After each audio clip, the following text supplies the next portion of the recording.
Hey, Read Through the Word. Today is March 29th, and today's lesson is called Perspective.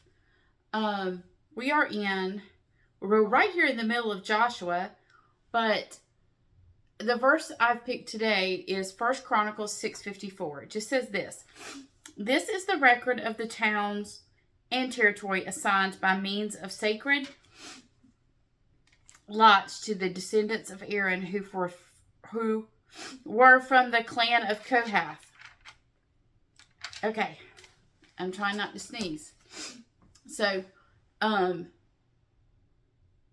it's going to come at some point. I feel it. Excuse me. There we go. We swapped out did our seasonal spring cleaning, starting all that at my house. So I stirred up dust, and now it's making me sneeze. So, all right, perspective. Now, this is there's many great things about reading the Bible chronologically.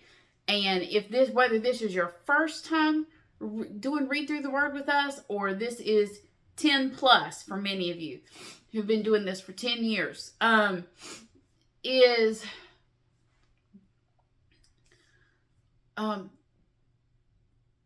noticing new things. And I've told y'all many times, it is what opened it up for me and helped me grasp the timeline of the Bible better, to understand things better by reading chronologically. What's really great is having the 1-year chronological Bible that is done, because you have the plan, and whether you have it on your phone or you're following the plan that we post daily, the readings, those you don't notice as much on the phone because it does all the changes for you. If you're reading from the plan, you have to go back and forth. But if you're reading in a chronological Bible, it shows you how Joshua, 1 Chronicles, and then as you're going to be going back and forth. And so in the middle of reading Old Testament historical narratives, that's what this is. It's a historical narrative. We keep jumping to 1 Chronicles. You'll notice it all along. We've jumped to 1 Chronicles. And as we move forward, we'll jump to 2 Chronicles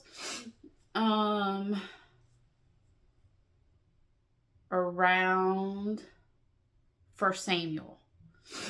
1 Samuel. Yes. And we'll jump there. But now, why the changes? Why are we reading up there? What's going on? And why in the world is a book jumping back? What's going on? So, understanding the perspective of the books helps us in our reading. Now, we have these placed chronologically. In the Hebrew Bible, Chronicles is at the end. Originally, and we'll talk about this later, that 1st and 2nd Kings were one book. 1st and 2nd Chronicles was one book. But when they translated from Hebrew to Greek, the scrolls got too big. And so they had to split them because, throw in vowels and all these others. So the text got longer. And so the scroll got heavier, so they split it. That's, the fancy reason. But it's not just a repeat of the same information. And I hope you're just you're not thinking, this is just saying what I just read. Pay attention. 1st and 2nd Chronicles, here's the change in perspective. We're along with Joshua as everything's occurring and these people taking the promised land. And 1st and 2nd Chronicles, we're going to jump forward in history, in the historical timeline of the Old Testament for a minute.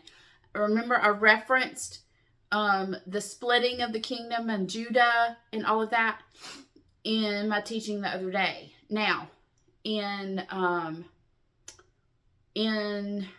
when they split into northern and southern kingdom, Israel and Judah is sent into exile, they will, after 70 years, get to return home. But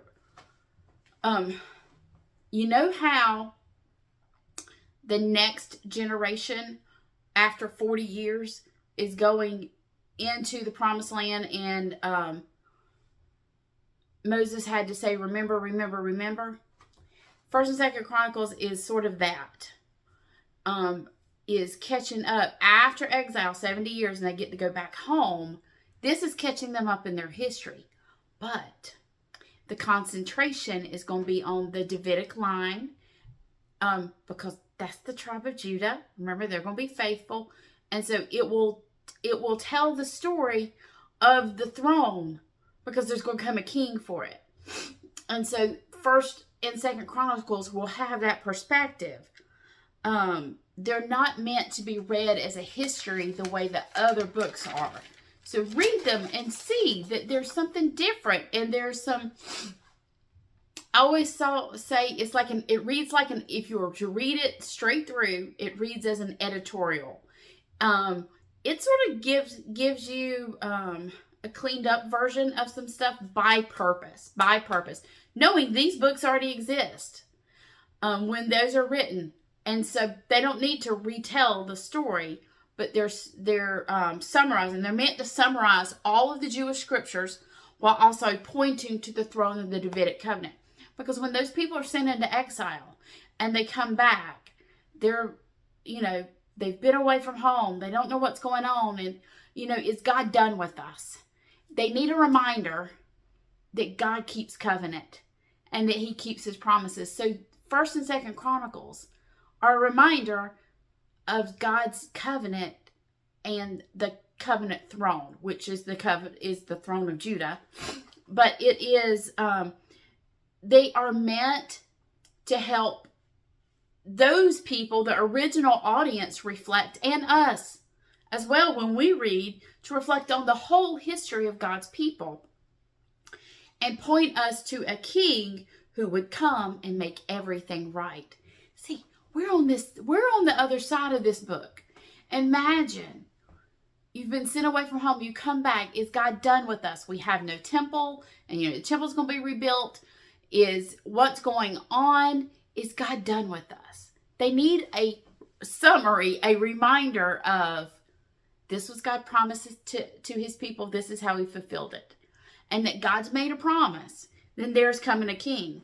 So First Chronicles tells the stories that tell of the Davidic throne with the specific purpose of pointing to Jesus, pointing to the king that would come. The ancient audience saw King David as a type. He was a type of the true king who's coming. And we can read that now and see that we know that king's Jesus. They didn't know it was King Jesus. They knew Messiah would come and someone would sit on the throne, and we're an eternal king for an eternal throne. And they needed that reminder of God's promises on the other side. And so we chronologically, those readings are put in because it tells of what happened.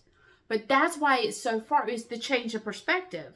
So First and Second Chronicles help us to put history in perspective with the understanding Jesus is not plan B. He was not a surprise when we get to New Testament. He's been there all along. He's the center of it all. If we keep paying attention, watch for the shifts in perspective, because we will learn a lot about our great God. And we'll see you next time on Read Through the Word.